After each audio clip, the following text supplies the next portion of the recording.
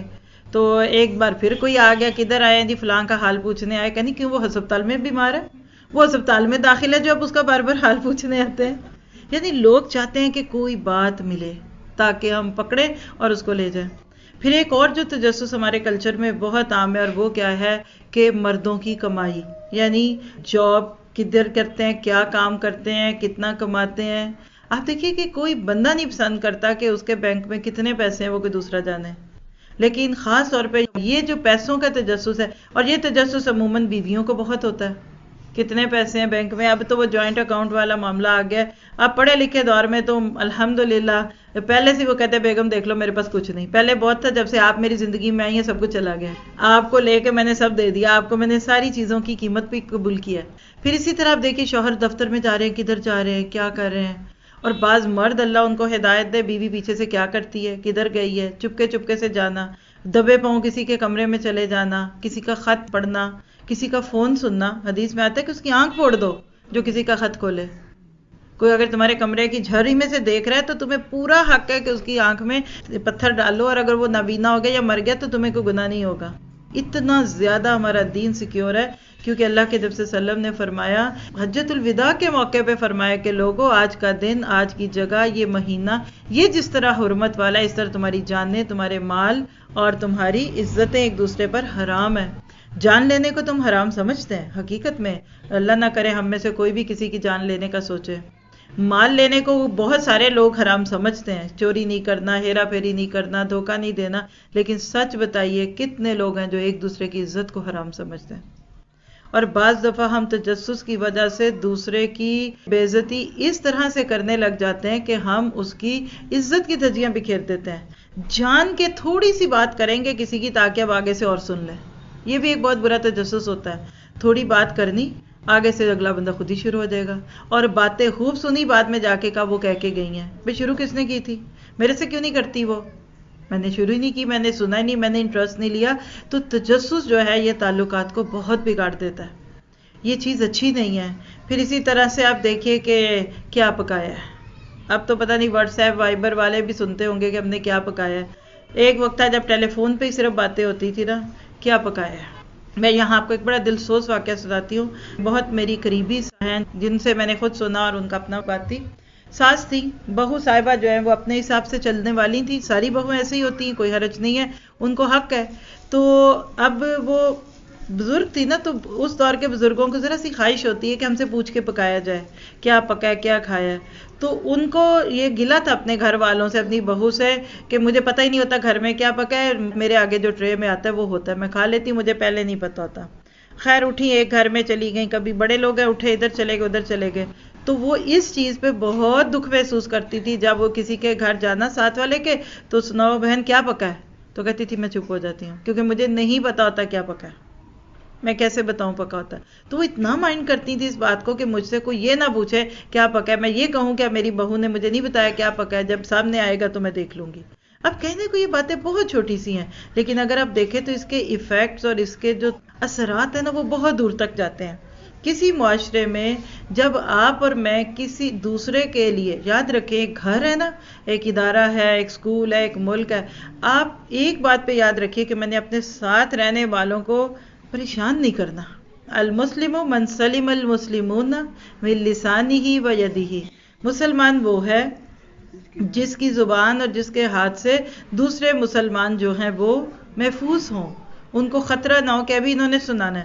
آپ دیکھیں نا، آپ شادی پہ گئے، میں نے کئی لوگوں کو دیکھا ہے بڑے پیار سے اہتمام سے بیٹھ کے شادی میں گئے، اور تھوڑی دیر میں دیکھا تو وہاں بیٹھے آنسو بہا رہی ہیں. کیا ہوا؟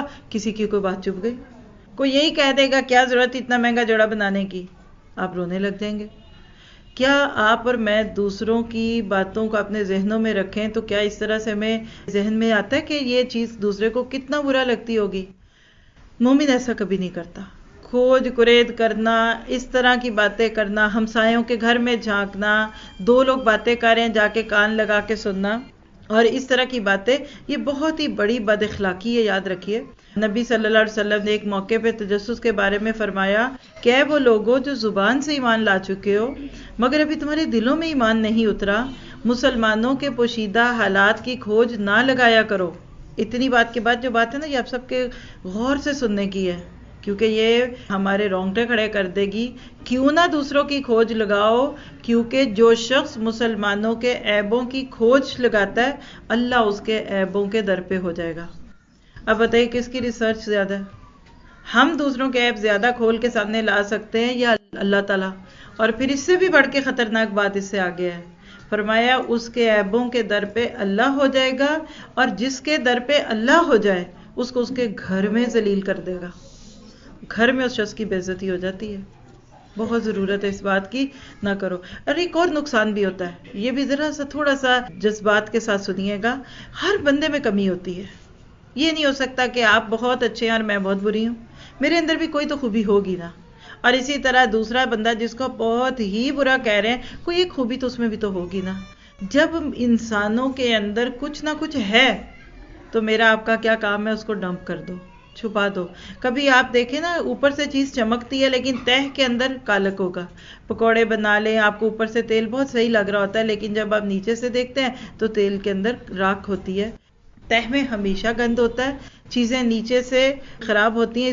حضرت معاویہ فرماتے ہیں ابو داؤد میں، اللہ کے نبی نے فرمایا تم اگر لوگوں کے چھپے ہوئے حالات کو معلوم کرنے کی کوشش کرو گے تو تم ان کو بگاڑ دو گے، یا کم از کم بگاڑ کے قریب پہنچا دو گے. پھر اسی طرح احکام القرآن میں قول آتا ہے میرا خیال ابن عباس کا، فرمایا کہ جب تمہیں کسی شخص کے بارے میں بدگمانی ہو جائے، برا گمان ہو جائے، تو اس کی تحقیق نہ کرو. ہم تو شروع ہو جاتے ہیں، پیچھے پڑ جاتے ہیں اس چیز کے. پھر اسی طرح آپ نے فرمایا کہ جس نے کسی کا کوئی چھپا ہوا عیب جان لیا اور اس پہ پردہ ڈال دیا تو وہ ایسے ہے جیسے اس نے زندہ گاڑی ہوئی بچی کو موت سے بچا لیا. ہمیشہ دوسروں کے لیے دل بڑا رکھے.